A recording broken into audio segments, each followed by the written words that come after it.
Never be asked to speak after an Irish elf. That's right. Is it genuine elf? Anybody that listens to me on the radio know that I swim every morning. Yes. And about 15 years ago, you may be shocked to learn, there was a group of people sitting around and I was telling stories. I know that may surprise you. And this woman said, "Why don't you put it on paper?" And I said, "For what purpose?" And she said, "For a book." And I said, "Who would care?" And she said, "I wouldn't, I'm an agent."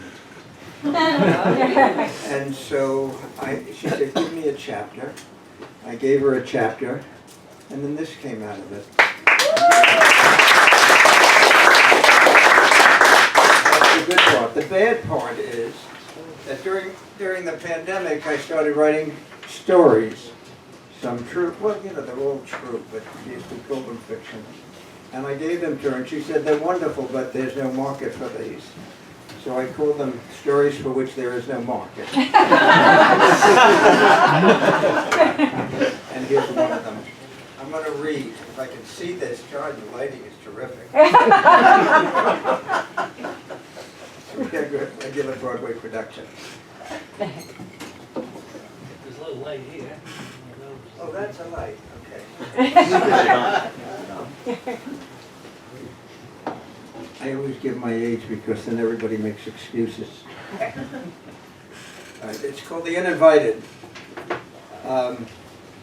At the outset of All About Eve, Joe Mankiewicz's stunning movie about the theater, Karen, played beautifully by Celeste Holm, says, "Where were we going that night, Lloyd and I?" It's funny, the things you remember and the things that you don't. Well, that's how I recall it. And so it was for me one night, maybe a dozen years ago. What restaurant was it? Who was with me as I saw that attractive 40-ish woman approaching my table? The things you recall and the things that you don't. She hesitated for a second and tentatively recited my name, David Rosen. That's the fiction part. "That's me," I responded quizzically. "I can't believe it. I'm in New York City for only 2 days, and you're the only person that I would hope that I'd meet." "Have we met?" I asked her politely, but with caution. Is this a scam? My New York sense of survival wondered. What past could we have shared that she wanted to see me? "My name is Yolanda Merriman." Then she leaned close to me and whispered in my ear, "You know me as Estelle Rivera. I was about 12 years old when you last saw me." Is this a scam? I was stunned. The past often finds you. But not like this. Jorge Rivera's little girl. It was as if a bomb had exploded. I quietly excused myself from whoever I was with and told Estelle or Yolanda that we must locate somewhere where we could talk quietly. She told me she was with her daughter and pointed to a lovely, seemingly shy teenage girl sitting at a table. She walked me over and said, "Maria, this is Mr. Rosen, the man I told you about." She turned to me and said, "Maria's entering NYU this week, and I made this trip, my first to New York in 35 years. I'm going back to Trinidad tomorrow." "You live in the islands?" I asked. I need the paper. This is cumbersome. She let out a hearty laugh. "Not that Trinidad. There's a wonderful town I found, Trinidad, Colorado. There are no memories there for me." And she told me that she was leaving the next night, returning to Colorado, picking up her car at the Denver airport and driving to Trinidad. "I'll meet Maria in the morning," she told me. "Make sure that she's settled in the university, and then what's the chances of you and I having a late breakfast together or an early lunch?" I smiled. In New York we call that brunch. Another laugh. "So brunch it is. You won't tell anyone I'm here, will you?" "Of course not. I'm anxious to hear about you, about Jorge, about Minna, the boys, and your sister." "Oh yes," she looked at me with glazed eyes. "We'll talk." We made arrangements to meet at the Waverly Diner about a half hour before noon, and I began to do Some mental inventory. Jorge Rivera. He played a role, a big chunk in my life at a time when, well, it was a lifetime ago. And seeing Estelle it was only yesterday. Jorge and I worked together in those early years. Our nonprofit organization helped formerly incarcerated men and women get back on their feet. Jorge, Bronx born and raised, son of a Puerto Rican born.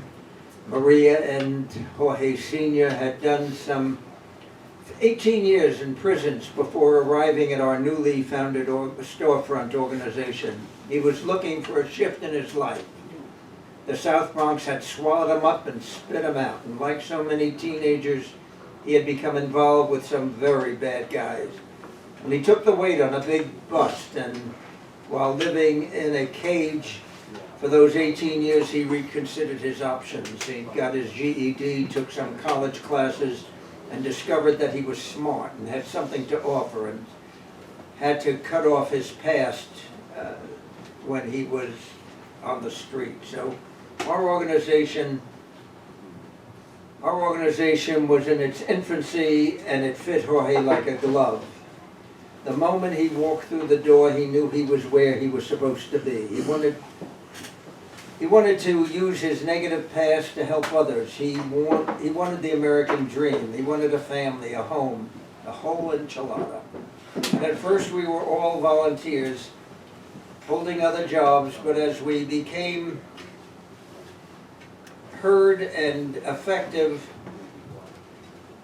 we were able to raise some money, and 3 of us went on salary. Became staff members. Me, Jorge, and Louise Love, who had been kicking around joints and jukeboxes long enough to know what she didn't want. We were magnificent back then, creating a foundation for an organization, for a movement that has grown beyond my wildest and early dreams. And Jorge confessed to me that his time away stunted him socially. He told me, David, either I'm a dirty old man or my libido was stopped in prison. I look at a woman over 30 and I think they're too old for me, and I'm going on 38. And so I said to him, find a young-looking 30-year-old and remember that after the initial attraction, you'll want a partner you can talk with and share your dreams with and raise your children. And Jorge always insisted that was the soundest advice he ever received. And he met Minna at a mix or a dance. He told her up front of his past and his present, and she responded, come over tomorrow night and I'll cook you an Italian dinner. Minna Fasciano, a school teacher with a Jewish mother and an Italian father and Sicilian grandparents who were socialists, and I called her the New York story. She was right for Jorge and his mixed bag life. And I attended the wedding and celebrated the birth of the children, Aldo, Mario, then the little girl Estelle, and the baby Bibi. They came one after the other. And Jorge had, that's my mother calling. Jorge had found his dream, or so I thought. And Louise always warned Jorge and anyone else who walked through our doors, if you don't deal with your demons, they'll come back to haunt you. The kids often would come to our office, and we long ago had outgrown the storefront, and I spent many nights having dinner at Jorge and Minna's home, shared Easter and Christmas with them, loved playing with the children. It was joyous until it wasn't. Estelle, now Yolanda, was about 12 or 13 when I last saw her.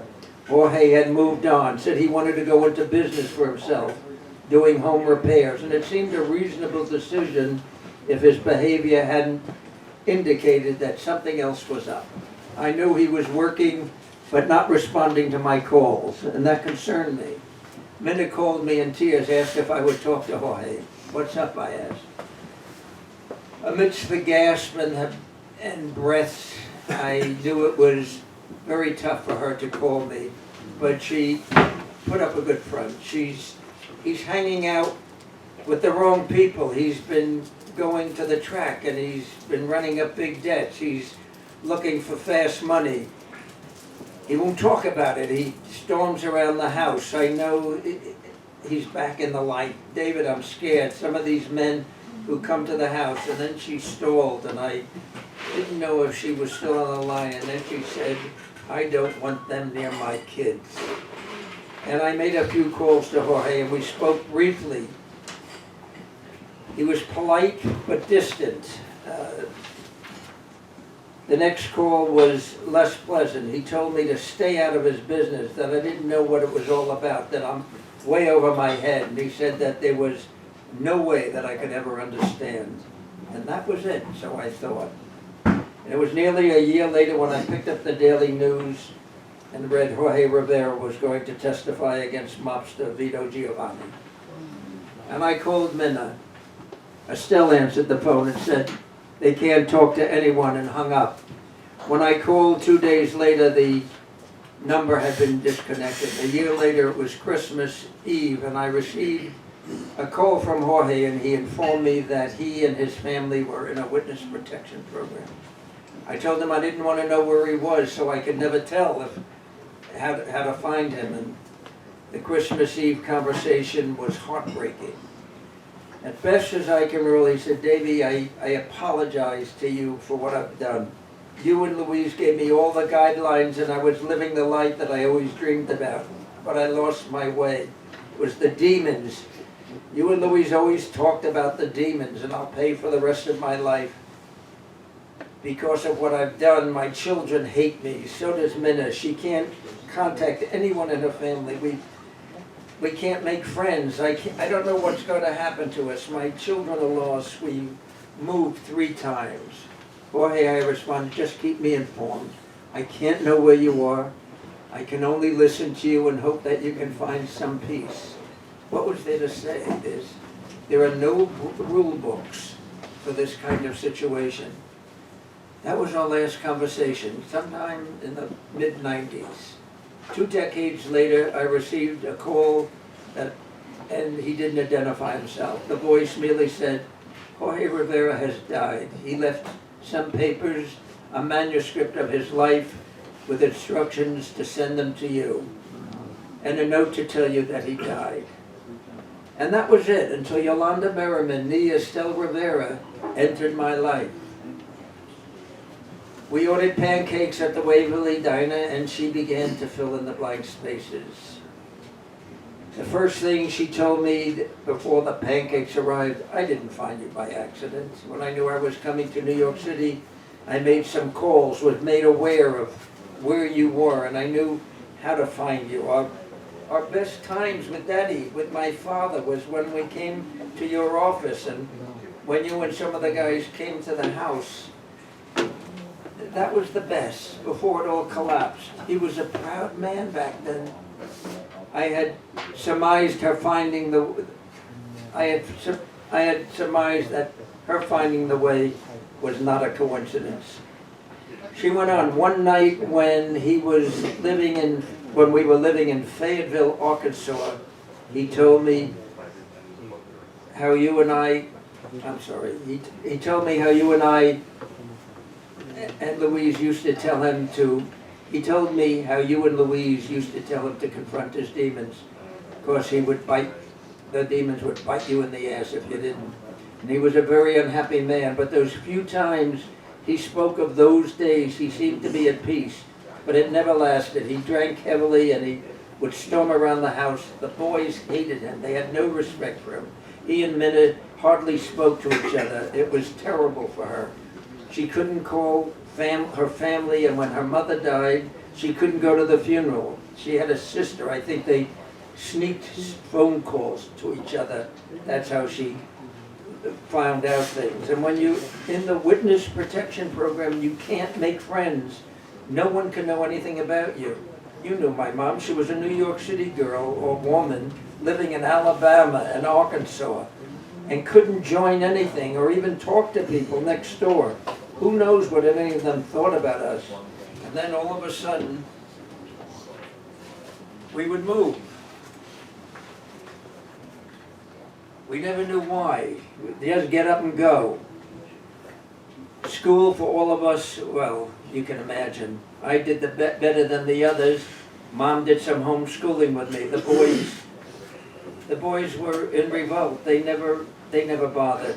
And then she looked at me with the look of ultimate sadness. She continued, both boys are addicts. I cut them off long ago. They've been in and out of jail. BB is a drunk, got pregnant a few times, even had a backroom abortion, gave birth to one baby, gave it away.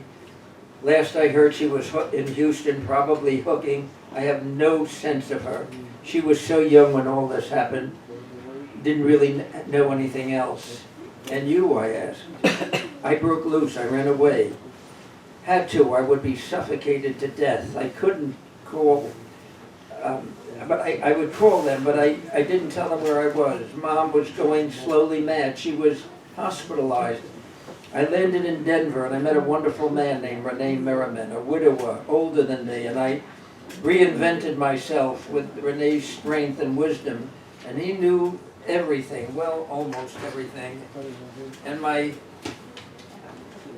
Renee passed away 2 years ago. Marie is the result of our marriage. I was so blessed for those years with him.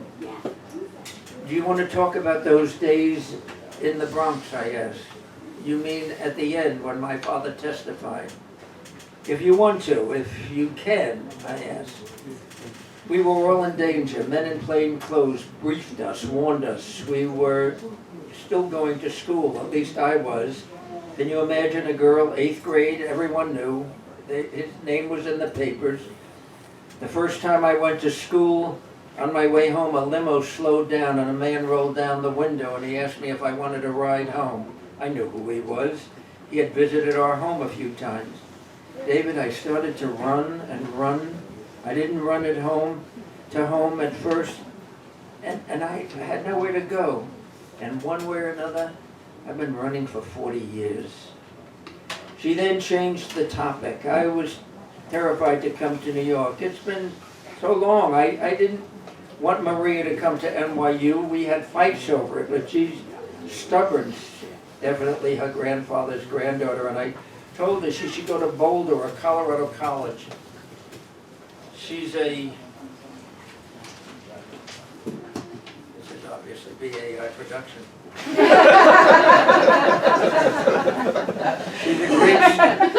She's a great student. I had to make a choice because why don't I do this? Well, I can't do that. I'm not mechanically inclined. All right, we'll keep it this way. Because of my fears, I could lose my daughter, but I can't help wondering if they would seek revenge by going after her, if they knew she was here. How could they? But that's my fear, and I can't shake it. It's what I was trained to be, to survive. I certainly couldn't provide definitive assurance. What did I know about living and surviving in a witness protection program? I suggested that in over the 40 years the key players have died and that their descendants most likely have their own fish to fry. And she reminded me that the tabloids and many cable television shows always cover old crime stories, and every now and then she reads a story about the mob and how some were sent away, and a couple times her father's name was mentioned as one who cooperated with the government.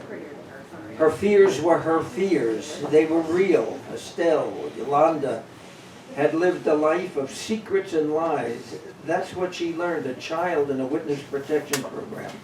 We talked about the boys, her brothers, for whom I had fond memories, scrappy little kids with endless energy. I held every one of them in my arms at the hospital when they were born. 2 or 3 days old. She described them as lost souls. They hated him. They took it out on Mom. When my father testified, he killed all of our dreams. He told me one time that he made a deal to keep his family together, but really though he couldn't do time again, but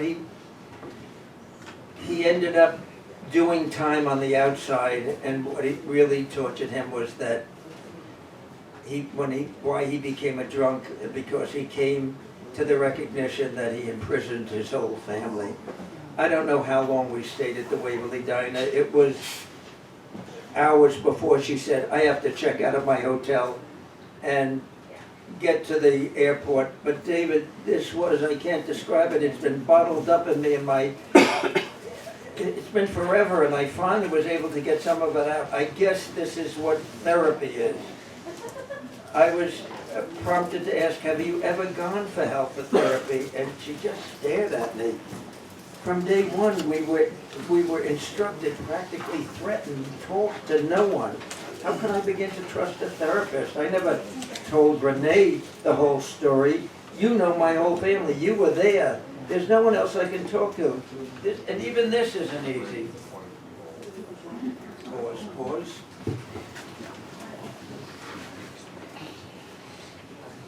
Come on.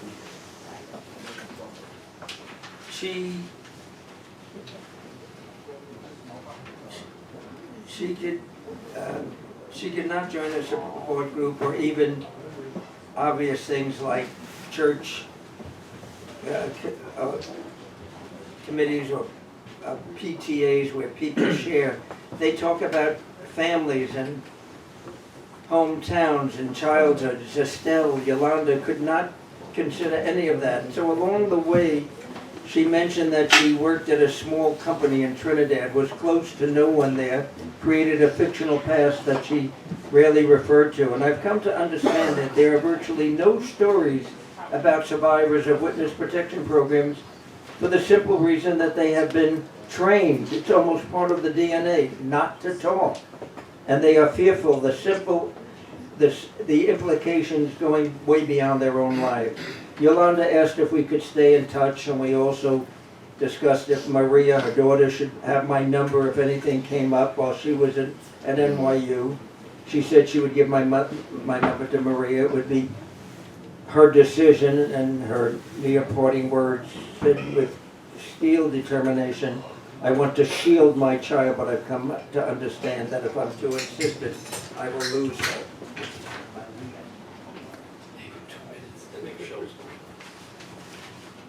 You want me to wrap it up? Next show starts. We're ready to drop the curtain. The final moment I asked you, Yolanda, I can't let you go without asking about Jorge. You told me about your brothers, your sister Mena, but Jorge, besides the drinking and the drama, how do you recall him? You have to understand that he was an important part of my life for a decade, a friendship I treasured as close to him as to any man in my life. There were times when we laughed so hard we could hardly breathe, and moments in the program which were almost historic and powerful. We went through a great deal together, and I thought I had a friend for life. I stopped there. How could I tell this woman who went through fire that Jorge broke my heart? Were there glimmers of that extraordinary man in all those years? How many were there while he was in hiding? And she simply said 28, and then he died.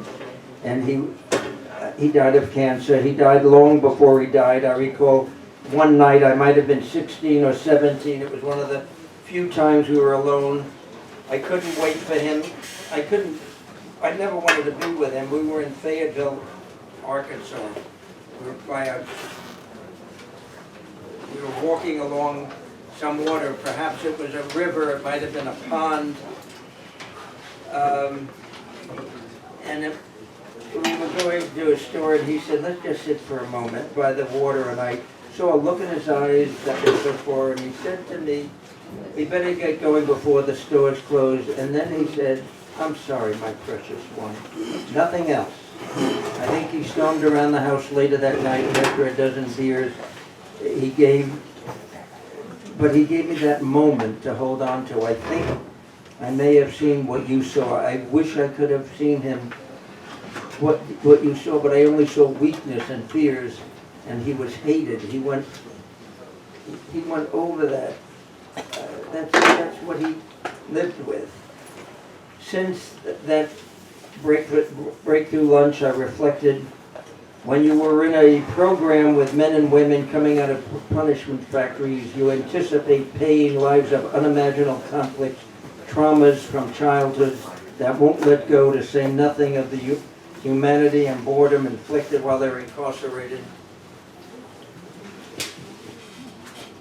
But Jorge's childhood, which he shared with me, had violence and alcohol, but as a young man he defined himself by all the labels others imposed on him, and probably he never really saw what we saw him, and he retreated. It's the rippling effect of his fall that is so devastating, like a Greek tragedy.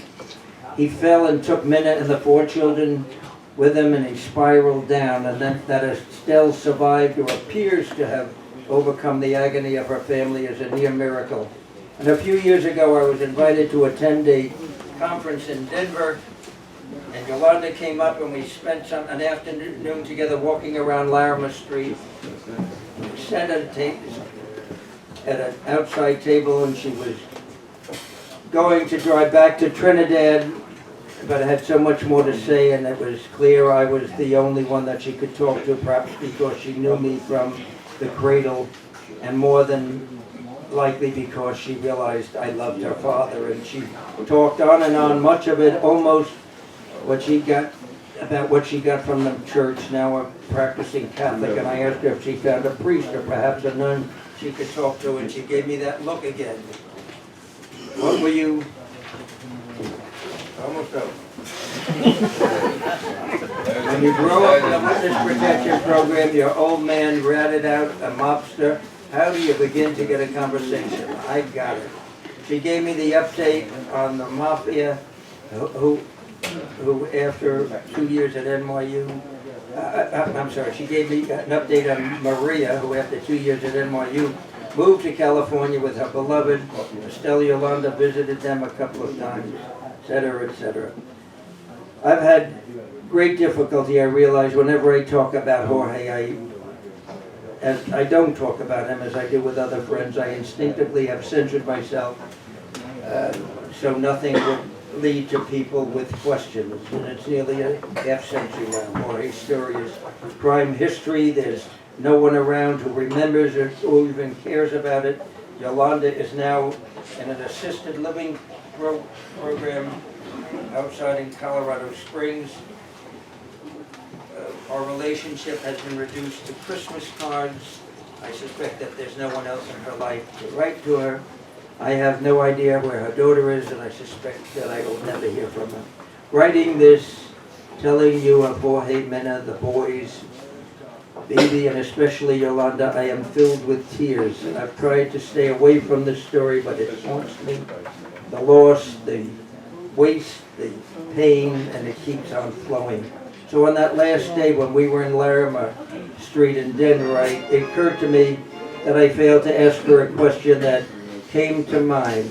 Yolanda, you changed your name from Estelle. Did your father ever change his name? Did he have a new name? And Estelle, the child who became Yolanda, the woman said to me, yes, my father became David, just like you.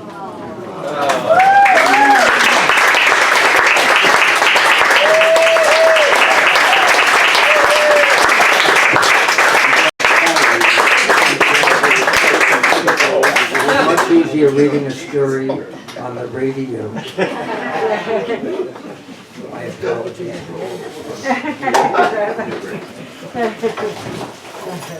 All right, I want to apologize to the 9 o'clock crew. They're coming in right now. David will be outside with some books if you want them. Please get something at the bar. Get a couple of pints. Let's take some pictures. And please spread the word. June 6th is the next show. Thank you so much, everybody.